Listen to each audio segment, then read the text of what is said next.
104 match. ফুটবলের উৎস নাকি অতিরিক্ত চাপ? 2022 কাতার বিশ্বকাপে ম্যাচ ছিল 64টি।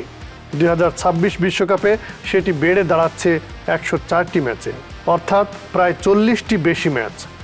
ফুটবলাররা যেখানে ক্লাব ফুটবলে আগে থেকেই চরম চাপের মধ্যে থাকে, সেখানে এত দীর্ঘ টুর্নামেন্ট ইনজুরি ও ক্লান্তির ঝুঁকি বাড়বে বলে আশঙ্কা করা হচ্ছে।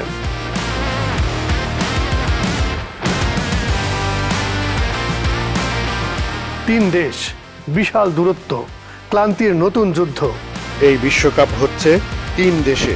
America, Canada, Mexico. শহর থেকে শহরের দূরত্ব কখনো কখনো হাজার হাজার কিলোমিটার। ফলে দলগুলোকে দীর্ঘ ভ্রমণ, টাইম জোন পরিবর্তন এবং জেট ল্যাগের মধ্যে খেলতে হবে।